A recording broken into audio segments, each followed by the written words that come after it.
సృష్టికర్త యెహోవాయా పాట వచ్చింది బాబు? అవునండి. అవునండి. Are you sure? yes 100% according to Bible. అయితే సృష్టికర్త యెహోవా అంతే. యేసుకి ఇతనికి ఏం సంబంధం లేదు. లేదు లేదు, ఆయన త్రిత్వమై ఉన్నాడు కదా. ఏంటిది? త్రిత్వమై ఉన్నాడు కదా. ఏమయ్యాడు? yes త్రిత్వ దేవుడు అండి, మేము ఆరాధిస్తున్న దేవుడు త్రియేక దేవుడు. 3 అంటే 3, ఏక అంటే 1, మొత్తం 4 దేవుడు. కాదు నాన్న. అతని పేరు? ఆ? అతని పేరు యేసుక్రీస్తు ప్రభువు. మరి యెహోవా ఎవరు?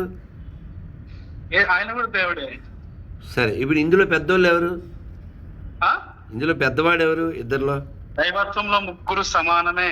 అయితే మొత్తం 3 ఉన్నారు, ఒకటి కాదు. Right right. ఒక్క దేవుడే ముగ్గురు వ్యక్తులుగా ఆయన ఉనికిని చాటుకున్న దేవుడు ఆయన.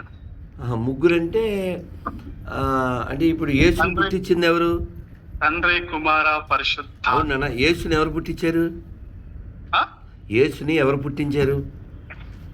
యేసుని ఎవరు పుట్టించారండి అయ్యా స్వామి? కాదు నాన్న, యేసు వాళ్ళ నాన్న ఎవరు? మీరేగా ఇప్పుడు తండ్రి అన్నారు.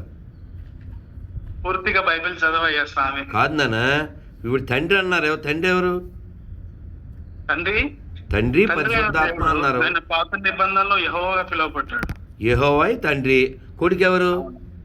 యేసుక్రీస్తు ప్రభు. ఈ పరిశుద్ధాత్మ ఎవరు? పరిశుద్ధాత్మ దేవుడు కూడా వ్యక్తి. కాదు నాన్న, ఇప్పుడు తండ్రి ఏమో యెహోవా అన్నావు, కొడుకేమో యేసు అన్నావు. ఈ పరిశుద్ధాత్మ ఎవరు? దేవుడు మూడో వ్యక్తి త్రిత్వంలో. నేను చెప్పనా? చెప్పు. అతనే ప్యాంతరు అన్నిటికీ కారణం.